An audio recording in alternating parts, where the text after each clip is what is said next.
인도 태평양 전략이라는 것이 미국 내 완전한 합의, 이것을 우리가 구했다고 보기 어려울 수도 있고, 또 미국 내 일부 비판도 있고, 또 과연 이것이 충분히 아마 수행할 수 있는지 또 그런 점이 모호하다는 말씀도 있고, 또 잘못하면 용두사미가 될 수 있다. 또 과거의 정부들이 그랬듯이 제대로 추진하기 어려운 점도 있을 것이다. 이런 말씀도 다 주셨어요. 그래서 저는 그럼에도 불구하고 또 하나 지적해 주신 게 이 책을 보면 동맹의 역할을 정확하게 요구하고 있는 것에 대한 내용을 찾을 수가 없다 이렇게 얘기하셨어요. 그래서 저는 이제 그 점에 대해서 제가 말씀을 드리고 싶은 게, 물론 그렇게 겉으로 보면 그래요.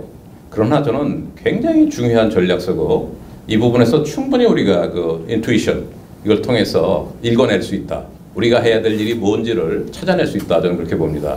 사실 이 보고서를 자세히 보시면 저는 깜짝 놀랐어요. 이 보고서 안에 보면 물론 이제 시간이 짧아서 말씀 안 하시지만, 일본이 이 미국의 어떤 앞으로 소위 외교안보 전략의 제1의 파트너라는 걸 분명히 밝히고 있어요. 그리고 아까 말씀하신 대로 일본은 아마 수시로 이 프로세스를 통해서 과정에 나타날 때까지 충분한 접촉도를 많이 했던 것 같아요. 그래서 거기 보시면 북한의 납치자 문제까지 나옵니다. 그래서 아베 정부가 듣고 싶은 얘기도 많이 담아 있어요. 그러나 제가 놀란 것은 뭐냐면, 일본을 코너스톤이라고 얘기하는데 미일 동맹을 첫 번째 나가죠. 두 번째 한국을 배치해서 한국은 여전히 린치핀이라고 얘기했어요. 저는 그런 것이 상당히 중요한 부분이다. 우리가 노력한 거에 비하면 상당히 여전히 미국이 한국에 대한 기대를 갖고 있다. 저는 이런 생각을 합니다. 그래서 거기도 여러 가지 요소가 어떻게 읽느냐에 따라서 우리가 해야 될 일들이 뭔지를 우리가 충분히 찾아낼 수 있다. 저는 이제 그런 점을 꼭 말씀드리고 싶고요. 그 다음에 제가 말씀드리고 싶은 것은, 이것이 이 보고서가 결국은 미국이 국제사회에서 어떤 리딩 롤을 할 것인가에 대한 그런 아주 굉장히 강박관념 또는 미국의 어떤 지도력이 흔들리지 않겠다는 어떤 의지, 이런 것들이 분명히 여기 밝혀 있다. 그래서 그런 부분을 우리가 정확하게 좀 볼 필요가 있겠다는 생각이 들고, 또 여기는 제가 볼 땐 트럼프 대통령이 국민에 대한 메시지도 있다고 봅니다. 그래서 이것은 중국의 도전이 심대하지만 그래서 우리가 극복할 수 있다 하는 메시지를, 분명히 정치적 메시지를 담고 있다. 그리고 또 이 안에는 하나 우리가 꼭 봐야 될 것은 뭐냐면, 이 지정학적 요소예요. 그래서 여러분 1대1로라든지 중국이 지금 전 세계로 지금 영향력을 확대하고 있지 않습니까? 근데 그거는 기정사실이에요. 한 예를 들면 아프리카 같은 데는 이미 제가 볼 땐 미국이 너무 늦었고 너무 이 포위망에서 벗어나기가 힘듭니다. 저 위에 알제리아서부터 남아프리카 밑에까지 희망봉까지 10개의 데이터 센터가 있고, 또 스마트 시티 이니셔티브라고 해서 13개의 나라가 가입하고 있어요. 그리고 그동안 투입한 돈이 무려 말도 못하고, 또 특히 아프리카 유니언, 지금 에티오피아에 있습니다만, 최근에 이렇게 미국이 강도를 높이고 공격을 하는데도 불구하고 아프리카 유니언하고 3년 화해가 재계약을 했어요. 여러분 짐바브웨 같은 나라를 보면, 짐바브웨는 안면 인식 기술을 지금 클라우드 워크라는 광저우에 있는 조그만 업체를 통해서 줬는데 350만 명 정도의 안면 인식 기술을 중국에도 넘기는 거예요. 그러면 그 사람들이 왜 그걸 넘길까? 물론 데이터가 싼 게 좋잖아요. 아프리카는 돈이 많지 않으니까. 그럼에도 불구하고 그것도 중요하지만, 제가 볼 때는 아프리카 정권에 대해서 데이터를 가지고 보호할 수 있는, 다른 정부들이 이 민주정부들이 아니잖아요. 그러니까 정부를 보호할 수 있는 기능, 그런 것들을 중국한테 주거든요. 그래서 중국이 그걸 제휴할 수 있거든요. 그러다 보니까 지금 모든 이 데이터라든지 이런 부분에 있어서 이 중국이 우위를 가질 수밖에 없다. 그래서 이미 아프리카 전선에서는 전 미국이 졌다. 지금 아프리카에는 나이로비하고 라고스에 두 군데 데이터 센터밖에 없어요, 미국은. 근데 이것이 지금 뒤늦게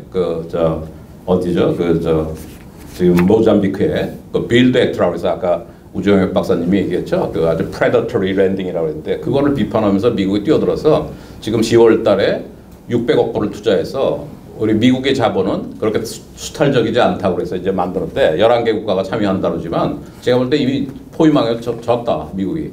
그렇기 때문에 이런 압박감을 느끼는 거다. 그러나 여러분 제가 여기서 하나 말씀드리고 싶은 것은 미국이 지정학적으로 지금 1대1로에 대응하기 위해서 인도파시픽 전략을 합니다만 그거 하나 가지고는 볼 수가 없다. 왜냐하면 이미 좋은 교훈이 있는 게 1942년, 49년 사이에 우리가 6.25 전쟁이 나기 전에 예일 대학의 유명한 학자가 우리 군에 계신 선배님들은 다 지정학에 대해서 다 일가견이 있으시니까 니콜라스 파이크만이라는 사람이 있어요. 그 양반이 림랜드 시오리라는 걸 얘기를 했어요. 그 림랜드 시오리가 지금 어떻게 보면 중국이 얘기하는 1대1로예요. 해양을 통해서 영향력을 강화하면 중앙을 잡을 수 있다는 거죠.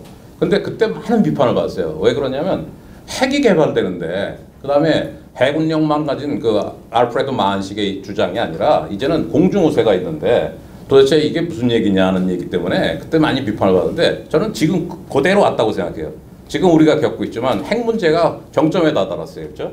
non-proliferation 이슈가. 그 다음에 또 우주의 문제가 있어요. 스페이스의 도전.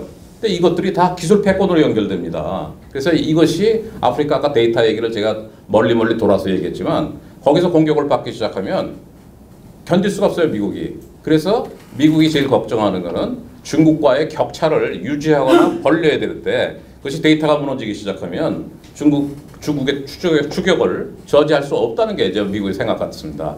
그래서 지금 그 최근에 랜드 연구소에서 나온 War with China라는 중국과의 전쟁이라는 그 보고서가 있습니다. 저는 데이비드 곰포르트라는 사람이 있었는데 제일 잘된 보고서예요. 아마 여기 군에 계신 분이나 우리 정책 실장님 같은 분들은 다 꼭 보셔야 된다고 생각해요.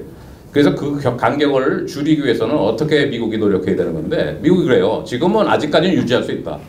그러나 조만간 미국의 도미넌스가 이 중국을 비롯해서 근처에서 굉장히 그 위협을 받을 수 있다는 것이 결론이거든요. 그러면 어떻게 할 것이냐? 어떻게 할 것이냐? 결국은 그렇기 때문에 지금 화웨이라든지 동맹을 통해서 또는 많은 국가들을 통해서 미국이 중국의 추격을 저지하고 또 중국의 경제력이 국방력으로 전환되는 것을 막겠다는 것이 미국의 어떤 생각입니다. 그래서 저는 거꾸로 또 다시 돌아가서 우리 인도 태평양 전략 보고서를 읽으면 상당히 우리가 거기서 얻을 수가 있는 것이 많다. 그래서 다시 돌아와서 6월 30일 날 우리 대통령께서 그 말씀을 하셨어요. 그래서 신남방 정책과 우리 인도 태평양 전략과 어떤 공유점을 찾겠다는 얘기를 하셨어요. 거기에 절대로 그 대통령님께서 우리가 인도 태평양 전략에 뛰어들겠다는 얘기 절대로 안 하셨어요. 그렇지만 접점을 찾겠다는 얘기도 저는 굉장히 진일보였다고 봐요. 그러나 그것이 굉장히 소극적으로 우리 신남방 정책이 얘기하는 지역적 차원에서의 어떤 우리가 외교로만 거기다 몰두하겠다고 얘기한다면 아주 부족한 것이다. 저는 그래서 지금 우리한테 주는 교훈은 아까 두 분이 다 이미 말씀하셨지만 세계 전략이 결핍됐다. 그러니까 우리가 세계 전략이라는 걸 만들어야 되는데 지금 너무 북한과의 평화, 북한과의 전쟁의 부재 이것만을 보다 보니까 북한 넘어서 우리가 뭘 해야 될지에 대한 세계 전략을 잠시 잊고 있다. 그러니까 저는 이번에 6월 30일 날 이왕 그렇게 얘기를 하셨으니 저는 이것을 통해서 그냥 이렇게 얘기했는데 우리 걱정 많이 했는데 트럼프 대통령이 인도 태평양 전략 얘기를 안 꺼내더라. 그럼 됐다. 여기서 끝내고 이렇게 말 게 아니라 저는 여기서부터 우리가 바로 세계 전략의 차원에서 뭘 할 수 있을 것인지를 얘기해야 됩니다. 그동안 귀를 기울이고 보면요. 미국이 얘기를 안 한 게 아니야. 아까 두 분이 얘기하셨지만 수없이 얘기했어요. 우리한테. 그리고 제가 지난 4월 2일 날 그 태평양 해병사령관 루이 크레펠롤러가 여기 해병대 70주년 세미나에 왔어요. 제가 우연히 사회를 봤어요. 그날 그 양반이 얘기를 하는데 뭐라 그러냐면 우리는 인도 태평양 스리랑카까지도 나간다는 거예요. 미군 해병이. 근데 영내에서는 할 수가 없죠. 우리 한반도에서는 지금 또 평화를 우리가 구축한다 하니 거기서는 엑서사이즈 할 수가 없지만 여기에 사는 데는 참여할 수 있지 않냐는 얘기를 했어요. 그래서 저는 그게 미국의 정부의 공식 입장이냐고 얘기했는데 답을 안 했어요. 근데 그거 그렇게 물어보는 게 바보죠. 제가 볼 때는 우리가 그런 역할을 찾아서 미국은 지금 여러분 잘 아시지만 HADR 그 인도적 지원 그다음에 재난 방지 훈련을 7번 8번씩 하지 않습니까? 1년에 인도 태평양 사령부가. 그렇다면 우리가 거기에 참여를 해서 대통령이 지난번 노르웨이 가서 아주 열심히 말씀하셨지 않습니까? 전쟁 부재가 중요한 게 아니라 평화의 실천이 중요하다고 얘기하셨잖아요. 유한 갈등을 얘기하시면서 저는 그게 바로 우리가 얘기하는 세계 전략의 기초가 돼야 된다. 왜 우리가 말로만 하는 게 아니라 우리가 앞으로 국제사회에 나가서 세계 안정, 세계를 평화롭게 만들기 위해서 대한민국 군이 어떤 임무와 역할과 기능을 해야 될지를 우리가 분명히 얘기하고 미치게 이해시켜야 되는데 그렇지 않으면 우리가 지금 인도 태평양 보고서에는 하나도 한 게 없는데도 두 번째 줄에 나옵니다. 저희가. 그러나 그게 저는 오래 갈 수가 없다. 그러니까 바로 그런 점에서 아까 우정혁 박사가 있는 one country 이슈가 안 되려면 우리는 세계 전략을 가진 나라, 국제사회에서 우리의 장점을 충분히 투여해서 국제사회에서 좀 더 안정된 사회를 만들 수 있는 나라가 될 수 있다는 것을 또 우리가 이해 당사자라는 걸 아주 행동으로 보여야 된다. 저는 그렇게 말씀드리고 싶고요. 저는 또 하나 제가 꼭 좀 얘기 드리고 싶은 것은 이게 우리 군이 저는 그런 생각이 듭니다. 어떤 위에서 지침을 받아서만 움직인다고 생각하면 안 될 것 같아요. 그래서 저는 정현봉 차장님 여기 계시지만 우리 군이 좀 더 다양한 아이디어를 내서 세계 평화 전략이 되든 우리 군이 이제 미래의 먹거리를 준비해야 된다고 저는 생각해요. 우리가 지금 구조적 군축이니 운영적 군축이니 이런 얘기를 하고 있는데 그럼 북한 다음에 우리 군은 도대체 10년 내에 뭘 해야죠? 우리 군이 앞으로 나가야 될 임무와 역할과 기능이 뭔지를 우리가 디파인하고 정의하고 미국하고 의논해서 우리 군이 뭘 앞으로 할 건지 우리 군대는 어떻게 우리가 앞으로 국제사회에 기여할 것인지 우리는 북한만 보고 있다가 북한이 끝나면 다 그냥 해체하는 나라든지 그 얘기를 우리가 해줘야 되는 게 아닌가. 그래서 바로 그런 점에서 저는 이 평화의 시대에 우리가 준비해야 될 것은 미래다. 그래서 북한 이외에도 우리 할 일이 있다는 것을 보여주고 세계 전략에 담아야 된다. 그래서 저는 인도 태평양 전략을 그냥 건성으로 봐서는 안 되고 여기서 우리가 스스로 뭐가 할 건지 우리의 역할을 우리 스스로가 찾는 게 답이다라고 말씀드리면서 제 토론을 마치겠습니다. 이상입니다.